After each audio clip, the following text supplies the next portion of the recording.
జై శ్రీమన్నారాయణ. అస్మద్గురుభ్యో నమ.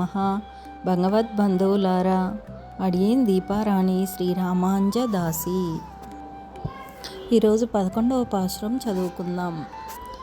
ఆండాల్ తిరుగడలై శరణం కత్తుక్కరవై కనంగల్ పలకరందు செத்தார் திரளையிலயச்சென்று செருச்செய்யும் குத்தமொன்றில்லாத கோவலர்தம் போர்க்கொடியே புத்தரவல்குல் புனமயிலே போதராய் சுத்தத்து தோழிமாரெல்லாரும் வந்து நின் முத்தம் புகுந்து முகில் வண்ணன் பேர்பாட சித்தாதே பேசாதே செல்வப் பெண்ணாட்டி நீயத்து குரங்கும் போரு ஏலோரெம்பாவாய். ఆండాల్ తిరువడగలై శరణం.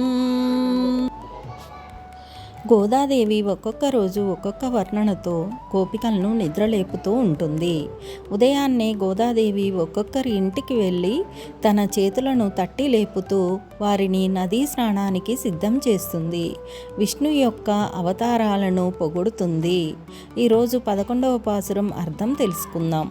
ఇందులో బృందావనంలో శ్రీకృష్ణుడి వలె అందరిచే చాలా ఇష్టపడే ఒక గోపికను నిద్రలేపుతుంది. ఈ పాశురంలో వర్ణాశ్రమ ధర్మ అనుసరణ యొక్క ప్రాముఖ్యత చూపబడింది. ఈరోజు గోదాదేవి కులవతి, గుణవతి, గుణసతి అయిన గోపికను నిద్రలేపుతోంది. ఓ గోపాల, కుల తిలకమా, ఓ చిన్నదాన, లేత వయస్సు కలిగిన పశువుల యొక్క అనేకమైన సమూహ సంపద కలిగిన మీ వంశం చాలా గొప్పది.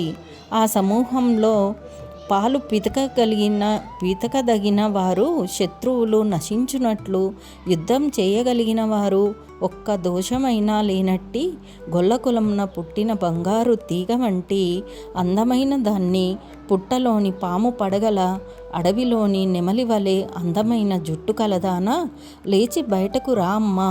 చుట్టాలు, చెలికత్తెలు అందరూ విచ్చేశారు. లేచిరా, అందరూ వచ్చి నీ ముంగిట్లో చేరారు. కృష్ణుడి నామాలు కీర్తిస్తున్నారు. నీకు వినిపించడం లేదా? అయినా ఉలక్కుండా పలక్కుండా ఎలా ఉన్నావు తల్లి, సంపన్నురాలా?